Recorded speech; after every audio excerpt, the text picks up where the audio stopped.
Gagawin natin ang crispy swina sa dalawang paraan, mini at panghapunan. Isusulat ko ang lahat ng sangkap sa ibaba.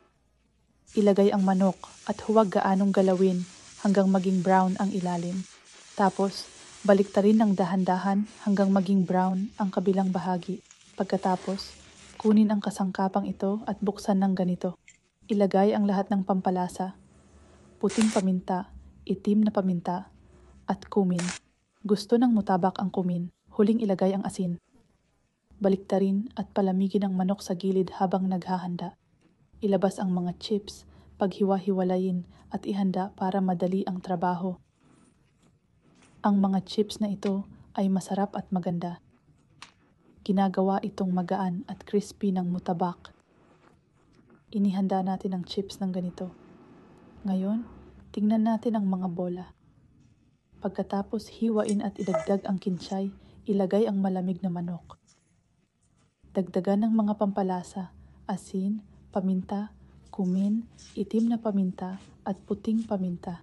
Haluin at tikman bago ilagay ang itlog. Tikman kung kulang pa ng pampalasa. Idagdag ang itlog. Pagkatikim, nadagdagan ko ng asin, tapos idinagdag ko na ang itlog. Pagkahaluin, nadagdagan ko pa ng 2 itlog. Sa ganitong paraan, hindi gaanong magkakadikit ang hitsura, pero ganito talaga. Ngayon, magsisimula na tayong magluto. Una, simulan natin sa paraan ng mini, maging Ramadan o para sa mga pamamahagi. Mas mainam na gawin ito sa ganitong paraan. Hatiin natin ang isang hiwa sa 3 pantay na bahagi at ilagay ito ng sobra-sobra at ilagay ang palaman. Ang palaman ay hindi dapat masyadong marami o kaunti lang. Dapat ito'y balanse. Kapag nilagay na natin ang palaman, pinipilit nating pisilin ito sa mga gilid para maging pantay sa lahat ng panig. Sa ganitong paraan, pinipisil natin ito. Ngayon, sa pangalawang paraan na ginagamit natin para sa hapunan, ilalagay natin ang palaman sa gitna at isasara ito ng ganito. Gayon din, pinipisil natin ito at sinusubukang ipamahagi ang palaman sa lahat ng sulok nito. Ngayon, sisindihan natin ang apoy at iikli ito sa isang pagkakataon kapag inilagay natin ang kawali. Siguraduhin hindi masyadong mataas ang apoy. Dapat ito'y mababa. Ilagay ang mantika. Ginagamit ko ang olive oil sa lahat ng bahagi. Nilalagay natin ito sa simula.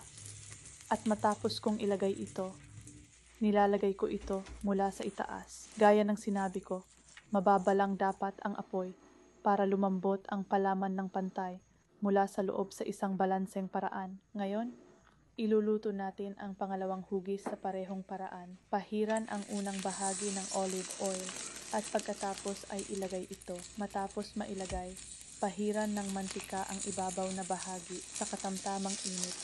Hindi masyadong mataas.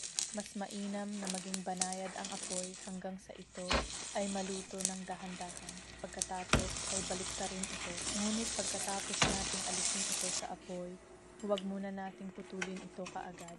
Hayaan muna nating lumamig ng mga 5 minuto. Saka pa lang ito putulin ng ganito. Nakikita mo kung gaano kaganda ang hitsura ng ulam na ito para sa hapunan.